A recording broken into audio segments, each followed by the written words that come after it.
Back to another episode of Real Talk Live. I'm your host Krypton Case, and I'm joined here today by my co-host the Viking. How you doing, man? Pretty interesting topics to discuss today. Loki episode 5, maybe Wolverine returning, and Zack Snyder is just he continues winning. Yeah, it's his year, man. There's a brand new movie coming out from him. Well, there are several now in production, Yeah, that will go in production. So I'm really excited to talk about all of that. But before that, we have obviously Loki to talk about. The new episode dropped today, and we have some new theories and we have some new things to yeah. discuss. So let's just jump right into it. But before we go into all of that, the first topic is I'm sure you guys must have heard about Richard Donner passing. Now, I haven't watched his movies that much. I have just seen his Superman movie, and that's it. That's all I know about him. So it's really a sad news because he was one of the biggest legends in the Hollywood industry, and he has influenced a lot of filmmakers, and a lot of people respect him. He was the mentor for Kevin Feige, and he basically birthed the MCU because of his Superman movie, in a way. So it's really a sad day for everyone. He has led a long life though, and it's a pretty long and good life that he has led. So um, yeah, it's still sad for his family, and my condolences to them. Um, you've heard of this news, Mar. What did you think, and how influential on your life as a film fan was he? Yeah, it's pretty sad news. And look, he probably is the guy who kicked off the comic book movie genre in a sense, because like he made those Superman 1, the movie, and then Superman 2. Then there was the Donner cut as well. But Superman 1, the movie, was just like to this day, you can see how influential it was because Warner Brothers are still kind of adhering to that Superman tone because I think that's what people love about Superman, you know. And in a way, they're right because Christopher Reeve is the character, and what Richard Donner did redefine a superhero, and they actually made people believe that was the tagline was "To believe a man can fly," and like that's brilliant marketing, and people watched that movie, and at the time, what they were able to do was astonishing, absolutely brilliant. So Richard Donner has had an unbelievable career. He was sick for a very long time, which is sad, and he's passed away. He lived a very long life, and he accomplished some amazing things. And outside of Superman, you have Lethal Weapon as well. Great kind of trilogy. I think there was 4 movies. Maybe there's talk of a fifth movie happening. Great movies as well. I think Goonies was another one as well. So, like he's just been involved in the history of filming. And for me, Superman the movie, I really enjoy that movie. It's a really inspiring one. So you can see the tributes that kind of went out for him as a filmmaker. And as you said, he inspired and he kind of mentored Kevin Feige. He's the reason X-Men actually happened. So not only did he do Superman with Christopher Reeve and make this character come to life, he also kicked off the X-Men as well, in a Marvel sense. So, you know, I think that's what Kevin Feige is trying to do is trying to use the template that Richard Donner had for the first Superman and bring that into his own movies. And I think he's done it well. He's made it work. So yeah, it was sad, and it's just the way of life, isn't it? Where these great artists pass away, but their art and their legacy will live on, and we can watch Superman the movie for the rest of our lives, and then the next generation of people can watch it as well. So that's the beauty of what these guys do. So yeah, it is sad, but as long like we still have his art to watch, and I think that's really beautiful. What would you say that is your favorite movie from him? Yeah, I really like the Lethal Weapon movies. I just think what he was able to do, maybe that was the kickoff. I'm not too sure of the buddy cop kind of element. I'm sure there was ones before that, but like you see a lot of these movies today, oh, this movie was a template of Lethal Weapon or something like that, you know.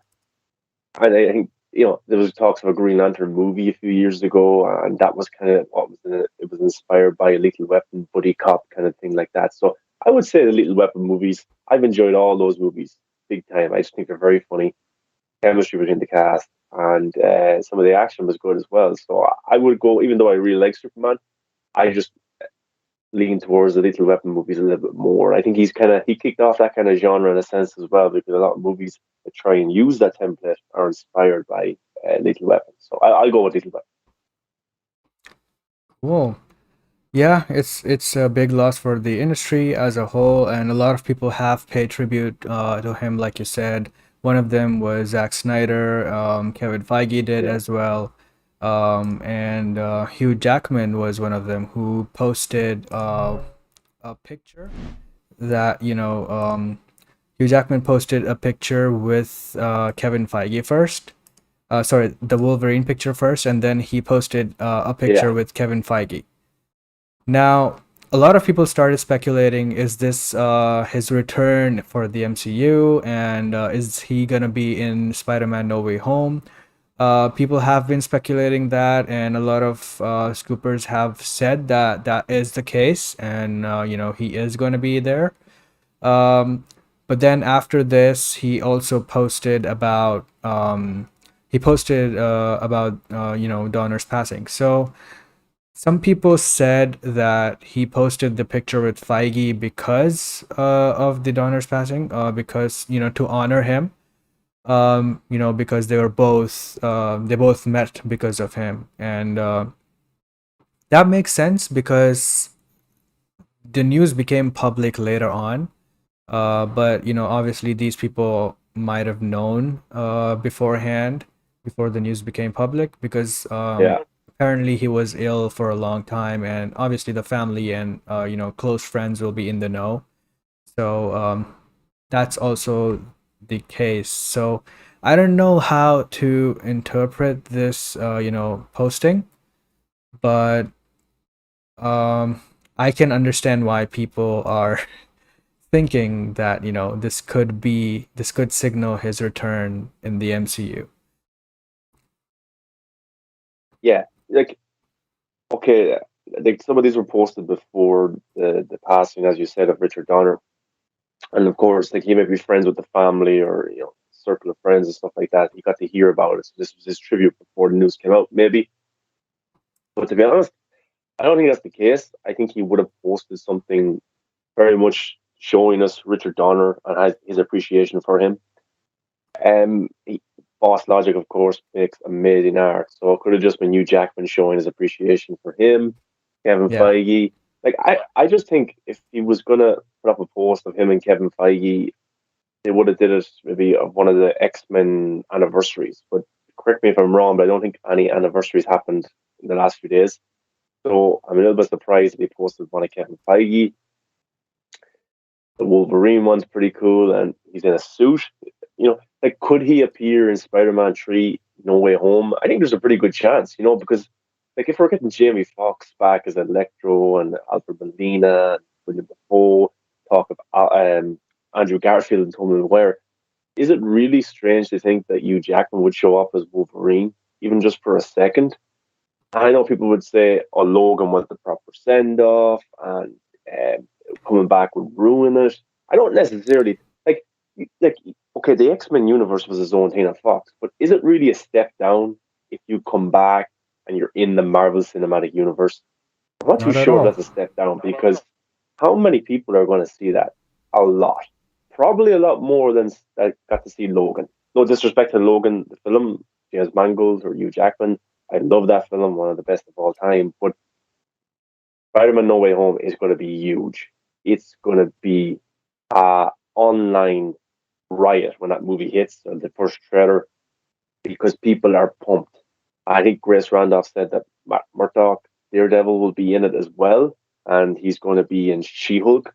Yeah, And I know people will say, "Oh, Grace Randolph, can't believe her," but that's a pretty big thing to say and to be wrong about if it's not true. Like that's pretty big. She yeah, talked about She-Hulk and Spider-Man 3. she can't really back into a corner and say, "Oh, they took out the character, they took out that scene," because Yeah. that's two big projects. So He I'm gonna also believe Grace on this one. he also just said that Matt is not gonna be suiting up in Spider-Man. Yeah, yeah, So that is yeah, also a very specific thing to say.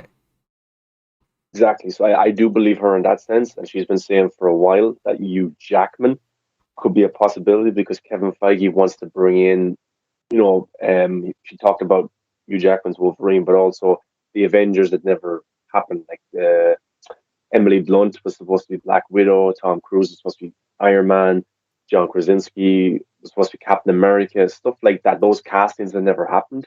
She's been saying that Kevin Feige has wanted to do an Elseworlds kind of Avengers maybe shot in this film or maybe Doctor Strange 2, which would be awesome. Imagine Tom Cruise as Tony Stark. Like, come on, Yeah. it would be unbelievable. So Hugh Jackman, I'm not saying it's going to 100% happen, but I think if there was a situation for Hugh Jackman to return as Wolverine and say, even though Logan was perfect, I'm okay with coming back because this is the Marvel Cinematic Universe, and I've worked with Kevin Feige before. He produced the early X-Men movies. He's been involved with all these. So, and Richard Donner introduced him into this world as well. So, Richard Donner not only introduced Superman and maybe the buddy cop element of Lethal Weapon, but he also introduced Kevin Feige and maybe was the reason the MCU was created. So Richard Donner's legacy is just unbelievable. But I'm going to say Hugh Jackman will return in Spider-Man No Way Home, even just for a second. That's my prediction. There's also one quote that a lot of people are forgetting from Hugh Jackman. Um, So years ago, when Deadpool 2 was happening, right? He was Yeah, constantly being nagged by Ryan Reynolds to come back and do just yeah, one film and all that, right? And he obviously yeah, said no. And what I remember seeing one quote from him that he said, "Look, I'm done. Logan was my send off, and for I am not, open to coming back, but." For something like that, if I need to consider that, now I'm paraphrasing, but he said something like, if I am to consider coming back, it has to be something really huge, like me being in an Avengers movie or in the MCU or something yeah, like that. So that was yeah, that was a big thing that he said back then, and I don't see anybody bringing that up, when this topic came up. But if he is still in that, he's if he's still adhering to that, then there's no question that he will not show up in this because this is yeah, Kevin Feige, and this is the MCU, and they're doing the multiverse. Tobey Maguire and Andrew Garfield are coming back. Why the hell would you not come back, right? Even just for one movie. yeah, It's yeah. just I think that there's I think it's more likely that he would come back than he won't. Look, like this movie is set to be huge, and I don't think Hugh Jackman would turn on the opportunity to be in the MCU, in the Marvel Cinematic Universe. And for years, probably we wanted maybe the X-Men universe or the Spider-Man, Tobey Maguire universe to cross over together. Imagine that now with the Marvel Cinematic Universe. Like that was just, you just you'd blow up in your seat watching this in theaters. But if anyone Yeah. could bring Hugh Jackman back, it's Kevin Feige, and maybe this could open the door for Deadpool 3, maybe a Wolverine Deadpool movie, because it's now under Marvel. It can't fail financially and Yeah. probably critically as well. So the risk value isn't as high maybe as when they were at Fox. So, I think that could be a win-win for everybody. I don't think there's any risk at all. And Yeah, even just him showing up, people would just buy tickets just to see that. Nobody cares about what exactly. the story or plot is for this movie. Yeah, They just want to I go don't see care. yeah, they want to go see Tobey I don't Maguire, care. Andrew Garfield, and if Wolverine is in it, so they'll go see Wolverine. They don't care what the plot is. It could just be the Yeah, most basic plot ever, and they'll just be happy. yeah, I'll be happy. Yeah, I just want to see. I want to see Toby back in the suit, and if yeah, Hugh Jackman wants to show up, man, I'm giving this a 10 out of 10 masterpiece. I don't care. yeah. especially because the previous two Spider-Man movies have not been as good as the older Spider-Man movies. So I would say that Yeah, at this point, I was not that much interested in the third movie anyway. So having these guys in just, boosted my excitement level to the top. And yeah. obviously, Because I'm just watching it for them. and even Reese says, imagine a Wolverine versus Hulk film. Like, there's so many opportunities and possibilities that could happen here. You know, Yeah, why not? exactly. Yeah, But yeah, deadly. speaking of that, we'll jump on to the next topic here, which is Loki. And today's episode is quite interesting because there was a huge, CGI heavy story here. And I thought for the most part, the CGI looked pretty good, except in certain scenes where it didn't look quite as good. But it was okay. It just didn't look as good as the rest of the show. So if you're going by that comparison, then it's not good. Otherwise, it was fine. I thought that it looked like a movie, like a Star Wars movie in certain scenes. And I really enjoyed this episode. I thought that the ending battle was kind of, well, I wouldn't say it was bad, but I would say that that's not something I personally enjoy, fighting an invisible giant Hmm. CGI Yeah, monster, thing. I, I think the stakes are too low when that happens. I wonder where we've seen that before, in 2011 maybe. yeah, So that kind of reduces the stakes for me personally, but apart from that, I loved the episode. The dynamic between Loki and Sylvie was pretty good. Mobius was pretty good. The different Lokis was interesting to see. Um, and also the ending that, when we see the well, let's say it was a house, I think, a castle, whatever it was.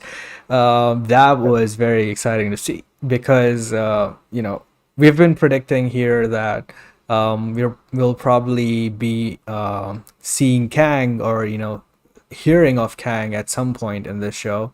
But now more than ever, it seems to me like we are actually going to see him. You know, we are actually going inside a castle, house, whatever. And if we are, then there's a high chance we might see him, right? So that got me really excited, but I just hated the cliffhanger because it was at that exact moment it just went, cut to black, and I was like, "Damn it!" And yeah, obviously, I wanted to see where it was going, but that was a good cliffhanger that I hated.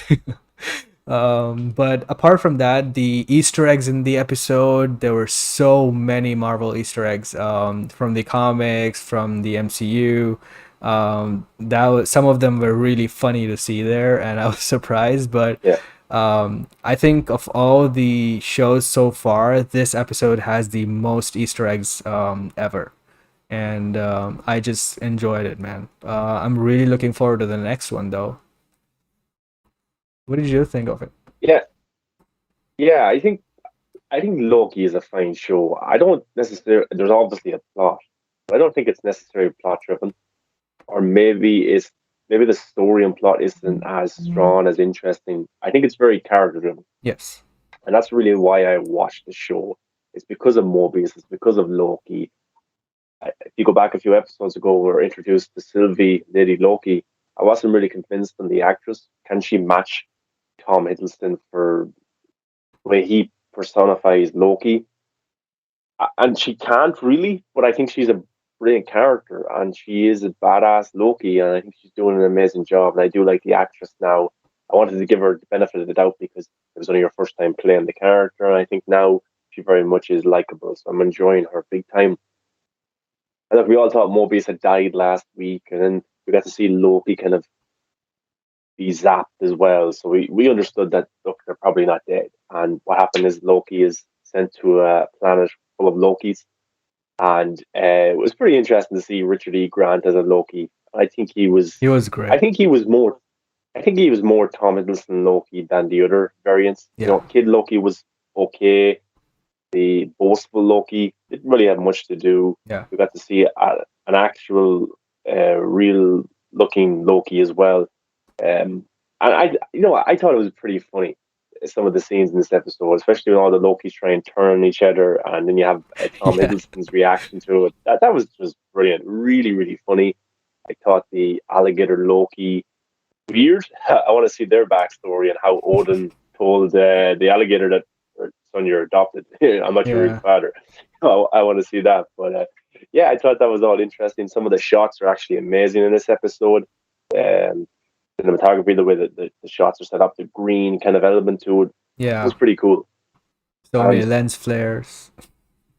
yeah, you love that. But even Ravona as well, we looked like maybe she was going to turn on the TVA. She wanted to find out who's behind the curtain, but she was only playing along with Sylvie, the guards of the TVA to come and try and capture her.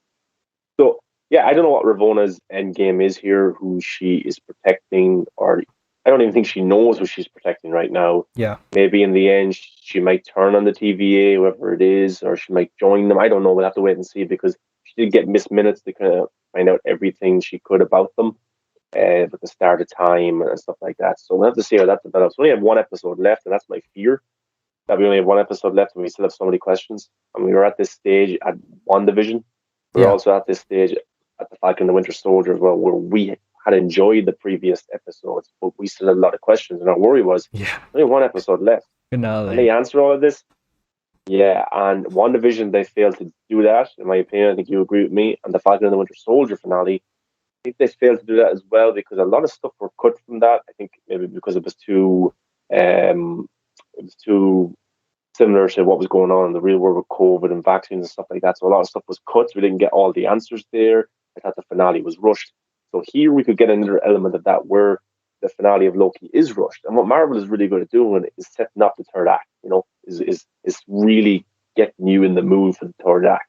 And sometimes they nail the finish, sometimes they don't, sometimes they don't. They leave you wanting more, and sometimes they don't answer all the questions. So we'll have to see how Loki does. And for me, this will make the difference whether this is a great show or just a really, really enjoyable show if they Yeah. can stick this last episode. So I'm Yes. interested, and That's I the don't I hardest don't know part. who's it. Yes, exactly. That's what's like a week from now I could be very disappointed, but I will say that you know the plot, the story isn't as strong as maybe the Falcon and the Winter Soldier. I really felt for the story and the characters in that show, but here it's still good, and I thought it was interesting to see Mobius and Loki. I love those two characters together, and Mobius wants to burn down the TVA. He's going back to the TVA alone, which I'm a little He bit kind of said sketchy that. about. So Yeah, I have yeah, I have these two questions for you, okay? So first question yeah, is you obviously posted about Mobius being sketchy, and you said that he could be a Loki, right? So first, yeah. my first question is, what do you think? Do you think that Mobius could be a Loki, and just expand on that? But my second question also is, this episode was pretty huge, right, in scale, and they were on a different location, and it was pretty huge. The final battle basically was pretty huge. They basically built a whole Asgard, and then, to just distract that Alliance, and then Yeah, something like that. obviously it was a pretty, and obviously I forgot to mention the music for this episode was phenomenal. I'm Yeah, just in love with the music, man. It's just amazing. So it felt like a brilliant. pretty huge scale epic actions episode, right? So we have one more episode left, and that's the finale.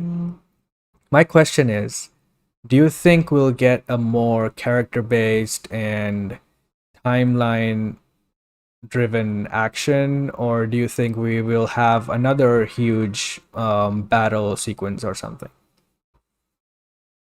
Yeah, the Mobius Loki thing I think is interesting because how did Mobius end up in the Loki variant world? You know, is it just coincidence? Is it just, oh, we needed him to be there for the plot? Maybe I'm missing something.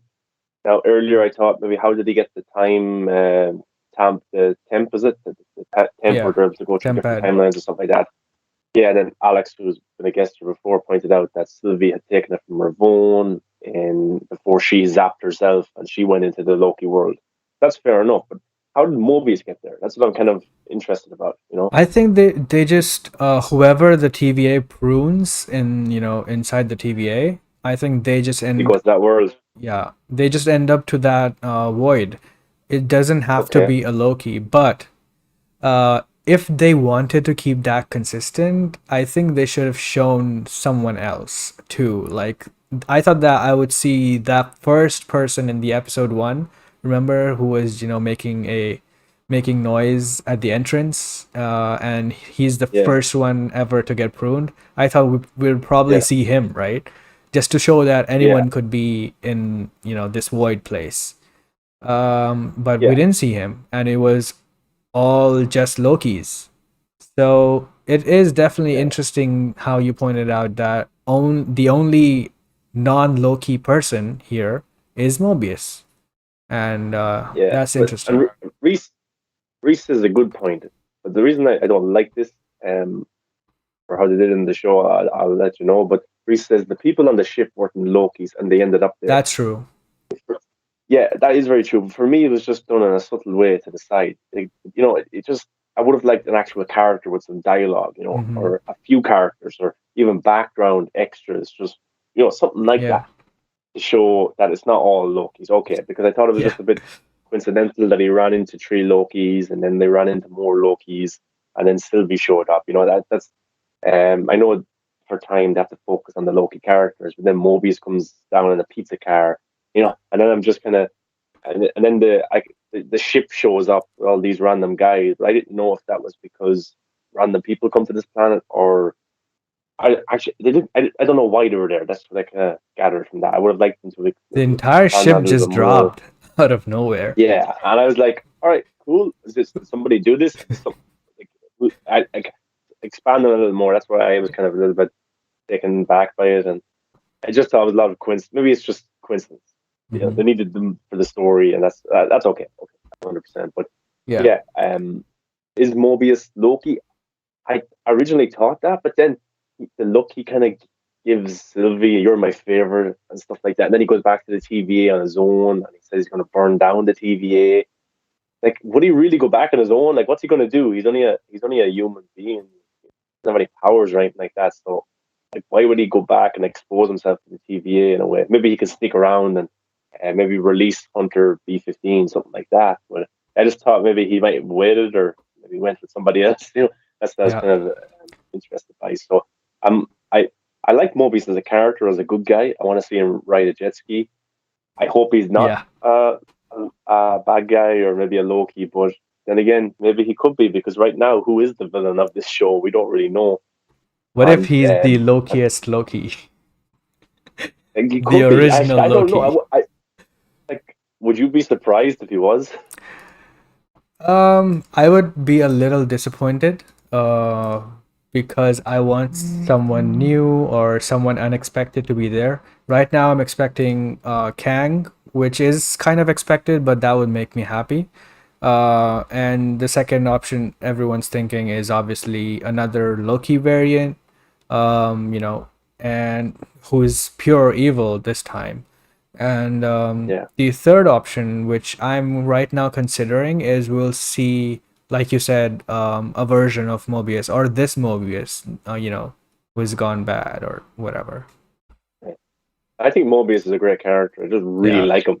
I thought the worst episode for this season was the episode he wasn't in, which was yeah, episode 3, I think it was. yeah, I think he's such a likable character, and Owen Wilson, who like isn't knowledgeable in the MCU or superheroes and stuff like that. Tom Hiddleston actually had to educate him on the history of the Marvel Cinematic Universe. He just comes in and gives a casual, kind of laid back yeah. but also emotional He's always performance so as chill. Mobius. And yeah, so maybe I think it's one of the best Marvel performances that we've Yeah, seen. I think the acting between Tom Hiddleston and the actress that plays Sylvie was great. And yeah, I just thought it was a really fun, funny episode with some heavy moments attached to it as well. And the cinematography, the shots. I will agree, fighting a big smoke monster, you know, maybe not the greatest Yep. villain to fight or something like that. It would have been cool, maybe something like a CGI monster, like the dogs of Thor Ragnarok, Yeah. the giant dogs, something like that would have been cool.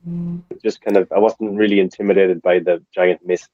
I guess they had to use that plot device to create a barricade so that it can reveal who is behind, the curtain. And Yeah, also, this character is from the comics, so I guess they saw this to be the best option. I don't know. yeah, maybe it could have been a budget thing as well. Maybe it's just easier to do a fog or a mist instead of an actual big monster that was able to move around and stuff like that. So yeah, it's fine. I thought it was more of a scene I thought to show the connection between Sylvie and Loki and how they can use their powers and how they're willing to sacrifice each other. And then Richard E. Grant was willing to sacrifice himself to save a version of himself of Yeah. Loki. So I that was pretty cool. And I think Richard E. Grant. I don't know if he'll ever come back, but I think he was the best Loki variant that we've seen so far in terms of a male side of it. Sylvie, of course, being female, but just out of Kid Loki, out of forceful Loki, the alligator, I think Richard E. Grant is definitely brilliant, even though he was in the most ridiculous costume Yeah. ever. That's what I think was intentional, because you don't expect him to be that, right? Be the hero who saves them. You expect him to just be the random Thor Ragnarok type background character that just makes fun, makes jokes and stuff, But Yeah, I think they did him pretty well, and his story was good enough, and his role in the series was also good enough. So I think he was great. Re75 says Kid Loki had that device. Maybe he can track Lokis. That's possible. We'll have to wait and see, but I don't think in the next episode we'll be seeing them again. I think it will just focus more on Loki, Sylvie, um, and yeah. Ravonna. I think we'll have two parallel storylines going on. I think we'll have Sylvie, Loki, and whoever this mysterious person or monster is in the mansion, the castle, and then the other one will be kind of Mobius and Ravonna. Yeah, I agree. And he also says the guy in the house is Lightning McQueen. That'd be cool. Listen, man, I have no idea who could that be, but from looking at the visuals and stuff, it looks like there's a Thor Bifrost space type background. So it's definitely someone big, like Thanos level big. So maybe it's Kang, maybe it's someone else. I don't know. Uh, I was doubting that Kevin Feige would introduce Kang in this show, and not in the movie. But right now, after seeing this episode, my hopes have gone up because this is pretty big budget stuff, and it was a pretty big scale thing to do. So they also showed that house, and it's basically in space or whatever. And I don't know, man. I just think that he'll finally do it. I think they'll show us Kang. Maybe not in costume yet. Maybe he'll just be a person.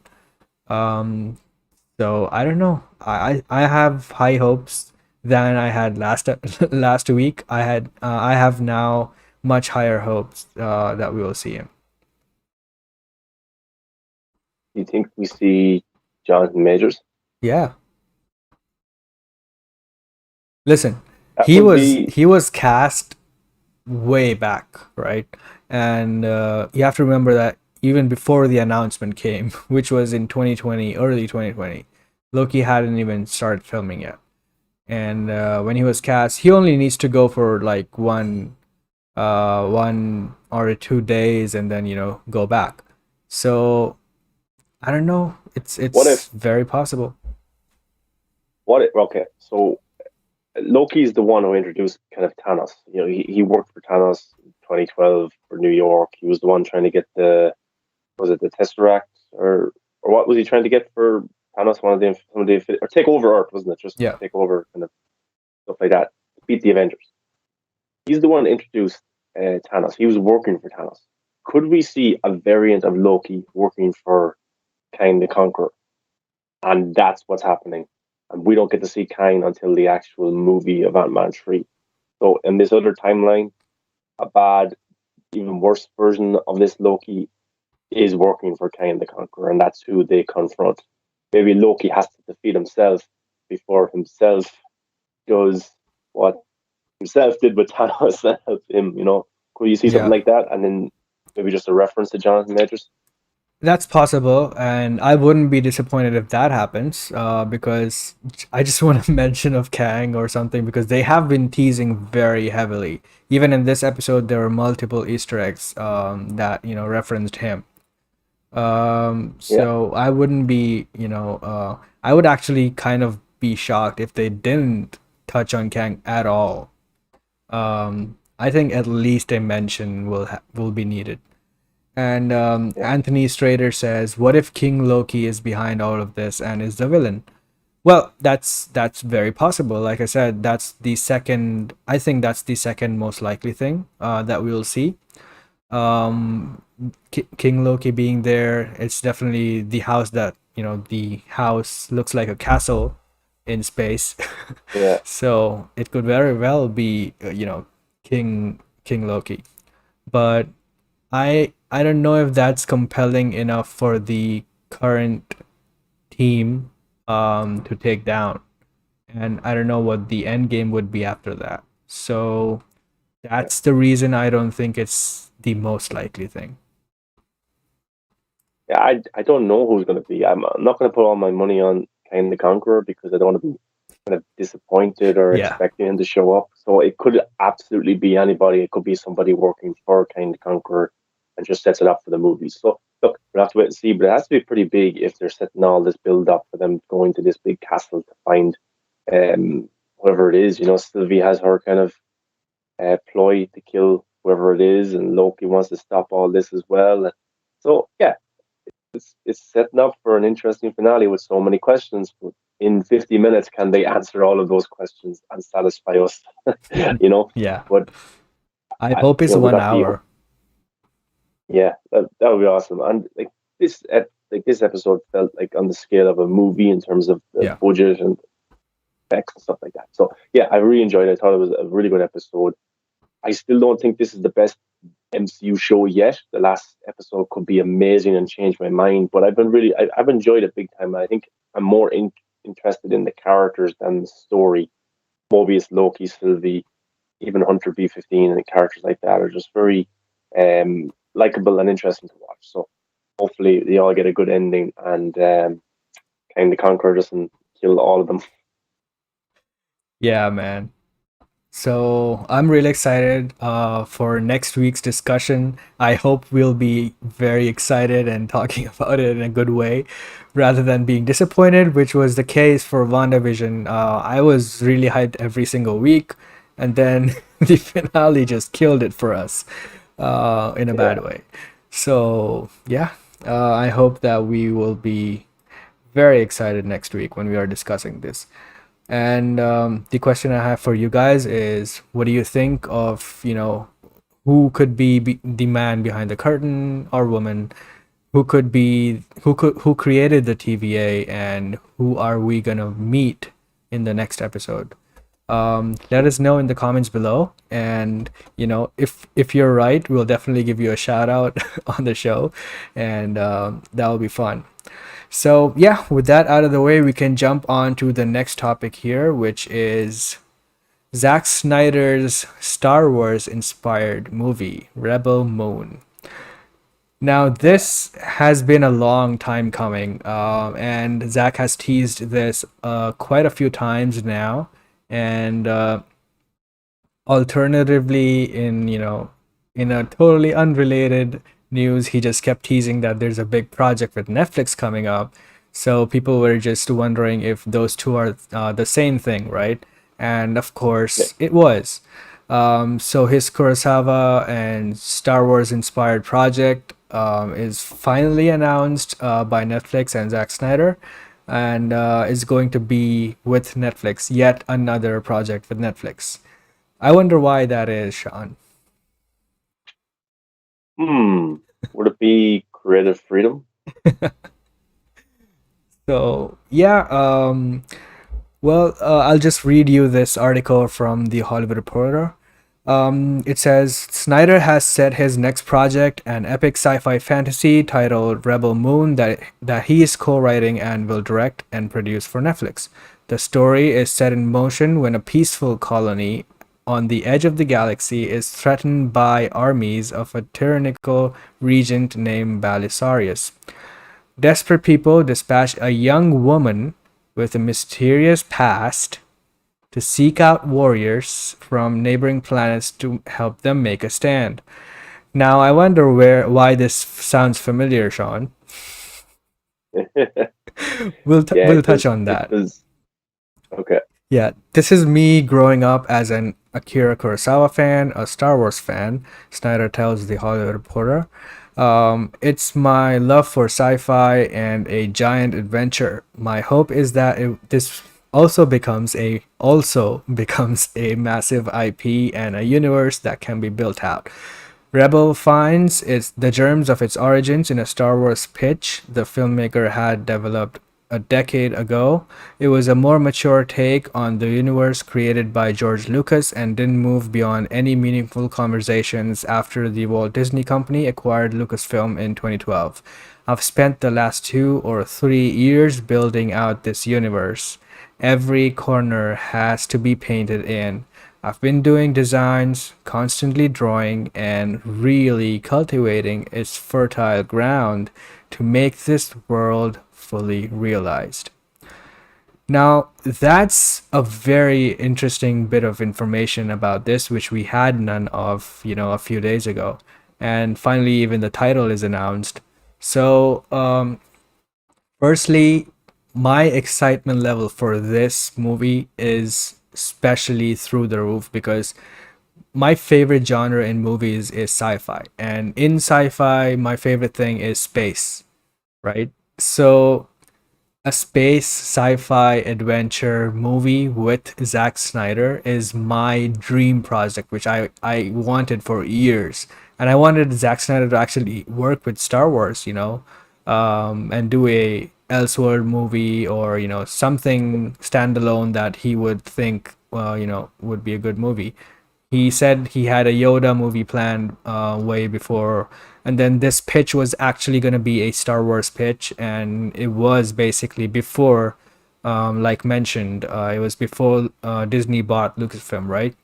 So we see some of the concept art and some of the mysterious woman with a mysterious past stuff in the sequels. So I wonder if that was the idea that he gave the studios and they went with it. And I wonder if JJ was brought on just to follow through on Zach's idea. Yeah. And I don't know if it's, solely his idea or it's just a, combination of his idea with the studios, ideas in there. So that's also interesting. But we definitely saw a lot of what's written here in the new movies. So it's not outrageous to assume that they could probably be inspired by his pitch.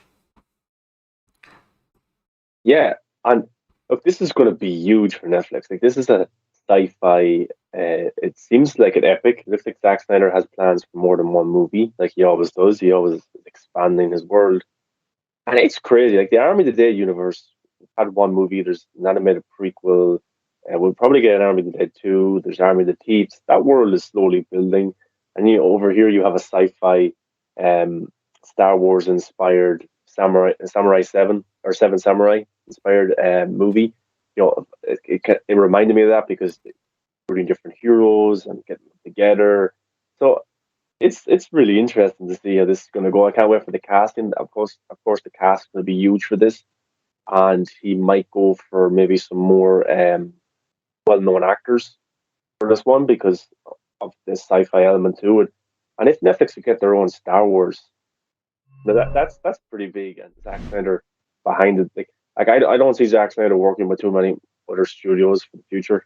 For the time being, I see him working with Netflix, and um, because they're letting him do what he wants, they're giving him unlimited budget, they're giving him freedom, and the template that Netflix has in terms of its worldwide exposure is insane. So, Rebel Moon sounds really interesting. Even the Looks like it's name gonna is have a so Star badass, Wars. yeah, yeah, and like a badass female lead as well, I bet. So I can't wait till the casting announcements start for this. And look, I just don't see Zack Snyder working with anyone else right now for the next 5 years, maybe, because he has Arm of the Dead mapped out, the universe there now, Rebel Moon. Plus, he's going to be doing Hearst Latitudes. He's a busy guy, and this is good. This is good for us fans because we're getting so much Zack Snyder content right now, and it's not just comic book Original movies. too. So it's zombies original. So yeah, I think he's had his comic book movies kind of days. He'll probably go back to them in the future. But he also has the zombie world right now, and he has the space sci-fi world. So yeah, I'm all for it. Let's go because he is a very talented director, and it's interesting to see him take these different approaches. And look, we're basically getting a Star Wars movie that won't be ran by executives. Yeah. They won't hold him down. I think if he ever made a Star Wars movie, it would have had a lot of executive input, stuff like that, because those are a brand, those are worldwide. They have to sell toys, they have to do stuff like that. With Netflix, I think he'll be allowed to do his own thing, which is better. So we'll get probably a better Star Wars movie than Zack Snyder would have made if it was called Star Wars under Lucasfilm. So that's good. Yeah. I also wonder if this, like in 10 or 15 years, would be as considered as big as, Star Trek or Star Wars, or, at least on that level, the quality of films or storytelling that's going on. Yeah, Because we have no idea what this is right now, right? We just know that it features a woman with a mysterious past. That's all we know. And obviously, he said that he's gonna build a universe with this, right? And when a movie is on the scale of a galaxy, galactic scale, you obviously have a lot of story to tell, right? And of course, this movie is gonna have sequels and spin-offs too, right? And I wonder yeah, if he will have directors like David Ayer or Matthias again, or someone else directing the spin-offs while he creates the main trilogy, or whatever. So that's very fascinating to watch, and I wonder if 10 years from now we look back at this video and we just cherish this moment when it was beginning. And I just hope that 10 years older me is very happy with that universe, and it's a successful and well established universe by then. yeah. But yeah, like you said, the superhero stuff, I think that's I already thought that that was not gonna happen for a significant, amount of years, because now the execs don't want anything to do with Snyder, and that's he was never gonna go back until they changed, or until a different set of execs came in.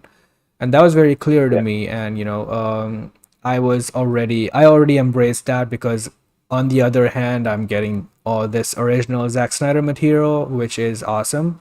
And although I would love to see what he was going to do with the Snyderverse, I'm equally excited for this, because even this is just a huge scale universe that he's building, which he'll have full control over. And the story, the elements, he can basically bring in swords, lightsabers, guns, violence, R-rated material. He can literally create a dinosaur, a space dinosaur, whatever he wants, and that's just amazing. And that's just amazing. And he also said that this pitch was gonna be a mature take on Star Wars, so it could be a mix of Mandalorian, R-rated Mandalorian type thing, and even more than that. So I'm really, really hyped for it. Yeah, and like we all want the Snyderverse to get restored, but look, realistically, this the Justice League 2 is not going to happen for 5 years Yeah. because of all the projects that he has on the pipeline. Now, Plus the merger is happening, so who knows what yeah, happens with that.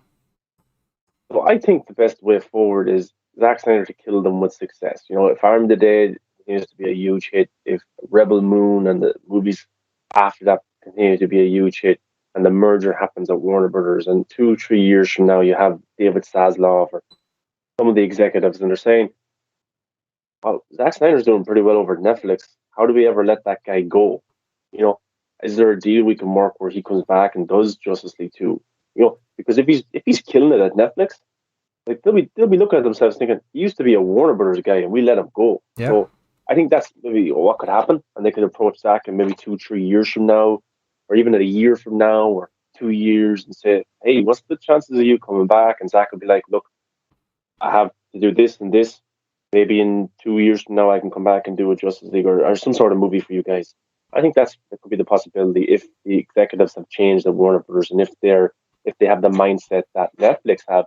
But then again, I think Zack Snyder's living in the best world possible right now because these Netflix executives are giving them money and giving them freedom, and it's a good working environment. So why would he ever want to leave that? Yeah. And I think he would have to see from a good example from Warner Brothers that they've changed, and maybe some of his friends that are filmmakers there have experienced a better side of Warner Brothers executives for him to ever go back. We'll have to see how that weighs, but Netflix are very much happy with this man, and I would say that he's probably the biggest director that they have right now under Yeah. contract. Maybe, Yes. probably. Scorsese. Until Scorsese did well with The Irishman, but he jumped over to Apple. Apple Yeah. Plus. You're right. So Until Nolan comes in, Zach is the biggest one right now. yeah, yeah, yeah. I wouldn't be surprised if Nolan hears how good Netflix is as a studio to work with, and they're able to strike some deal with Nolan saying, "Look, Chris, we'll give you a full theatrical run." And Christopher Exactly. Nolan's like, "Serious? You serious?" And he's like, "Yeah, we'll give you a full theatrical run, and after that, the movie can drop on Netflix." I wouldn't be surprised. Yeah.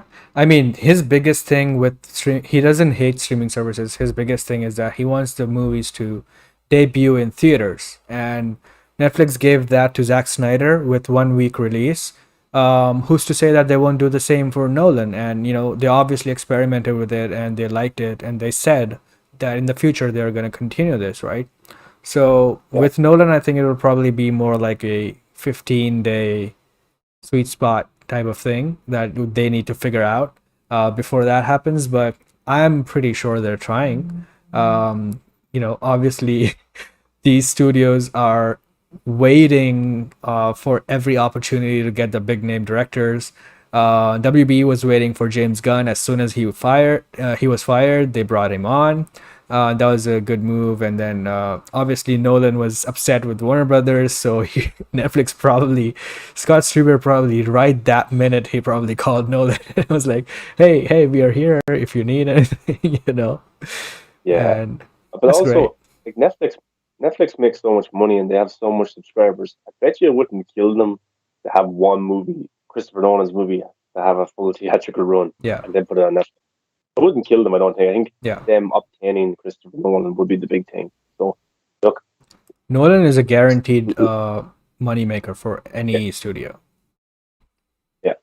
Look, Tenant, I don't care what people said. Tenant made what, 350 million, Yeah, 380 during a pandemic that was at its highest, kind of, it was in a bad position. And he still made that money at theaters. I don't think people give him enough credit for that. That's an unbelievable achievement. Especially you see Fast and Furious just cross over 500 million. He did that. What he did that nearly 8, 9 months ago, Christopher Nolan. So yeah, I just don't think people give him enough credit. And imagine what it would have done if it came out now or in 6 months from now. He could have kept theaters alive that time for them to be alive now. So yeah. That would be interesting. That would be interesting, definitely, to see how that develops because I'm really excited for all that stuff. How streaming services are growing now and how they're competing with each other. So all that stuff is very fascinating to me because we've never seen anything like this before, and now it's happening right before our eyes, and we're literally witnessing our transition into the future of how movies and TV shows are going to be made. So that's pretty Yeah. good stuff. And right as before we were starting the stream, more news dropped. Well, actually, not news, but a first look at Zack Snyder's Army of the Dead prequel series that Matthias is gonna star in and direct. That's called Army of Thieves. These four images look so good. I cannot tell you how much I love them. The color is just perfect. I just love them so much. They give me the Knives Out kind of vibe from the the production and the costumes they're wearing.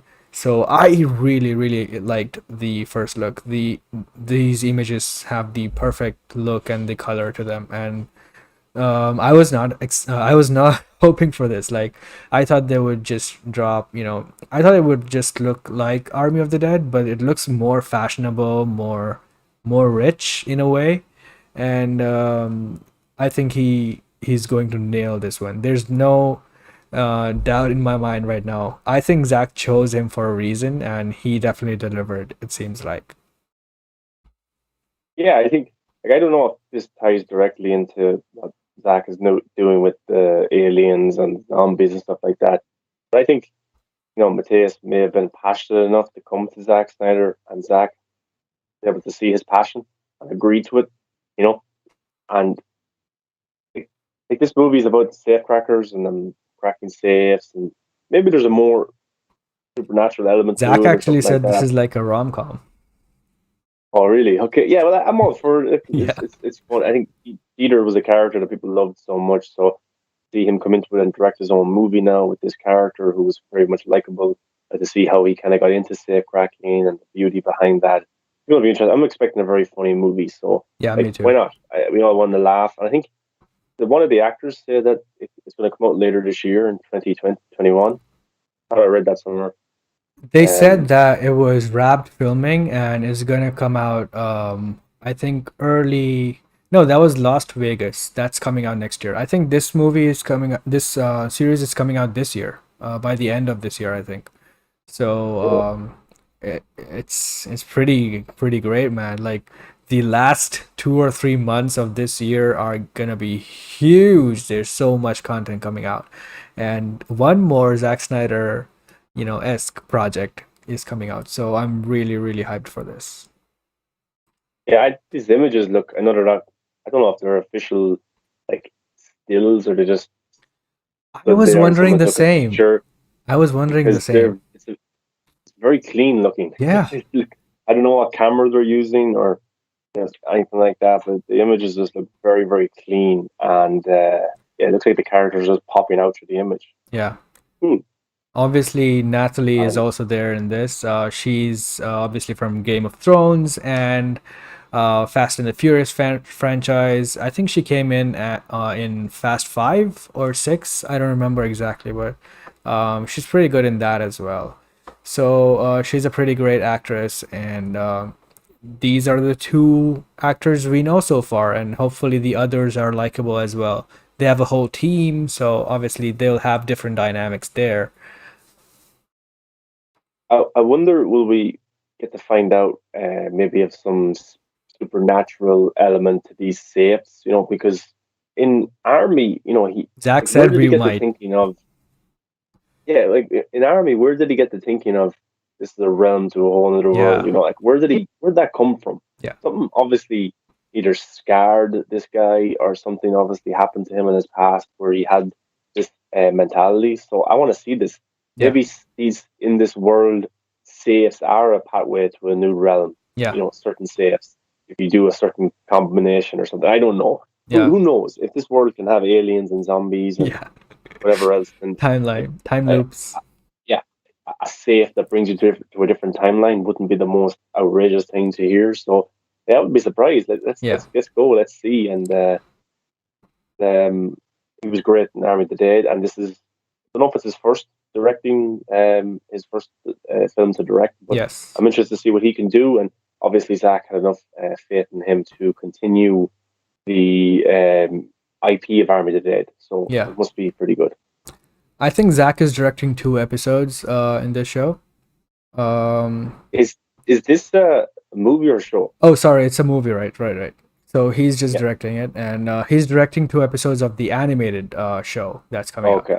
And Okay. also, Zach said that we'll we'll get some answers in this movie, and we'll get most of the answers in the prequel show, Yeah. animated show. So you could be right. We might get at least the safes answer, in this. What they actually are, why are they so significant, why is he obsessed with them? So yeah, I think there's Looking forward more to to it. just craftsmanship and all that. I think he has it a different reason. There has to be. There has to be. And those safes don't like the image of him and the girl standing there looking away from the safe, Yeah. and even the one of him cracking the safe. They don't look like normal safes. They look like something that you would see in, I don't know, what's that new Netflix show, Shadow and Bone or something like that. One of them Yeah. supernatural shows. So it just looks like a mystical uh, doorway. It just Yeah. looks weird. It does look like weird safes. So Also, we are kind of biased and we want to see that. So yeah, it might be so just us projecting. we, we want to make our narratives a reality and our Yeah. theories. That's why we're shit. So anyway, let us know what you guys think. Do you have any theories? What we will see? Are you excited for it? Will you be just excited when a trailer comes out? What do you think of the first look images? Let us know down in the comments. And with that, we can finally wrap our show. That's all the topics for today.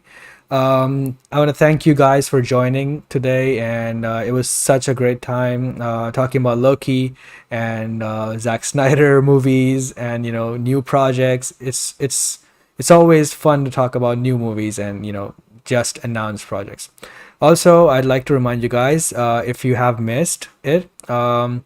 We started this new thing on our channel called Breaking News. That's gonna be a pre-recorded type of segment that we will be, well, for the first one, it was just me because he was busy, but from now on, we'll be doing it together. And it'll basically be us talking about, new entertainment news updates and latest first look images or a trailer dropping or some news announced, something like that. Yeah, as soon as it drops, as soon as we Yes. can uh, record a video and edit it and upload it. So like the Zack Snyder information dropped, so Casey was available, so he was able to do a quick video and put it up.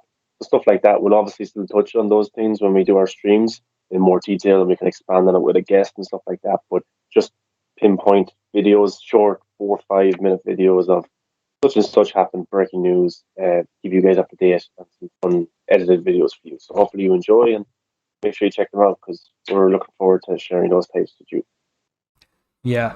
And you can find me at Krypton Caged on all social media, and you can follow us at the Real Talk Live on Twitter, Instagram, and Facebook. And it's just Real Talk Live on YouTube. And where can they find you, Mar? Yes, movies that matter on all social media platforms. And make sure you follow the Real Talk Live social media because a lot of polls go up that we're going to be introducing more into the show and Q&As and stuff like that. So you guys can get involved even more. So thanks for watching. All right. Thanks for watching. See you next week. Bye.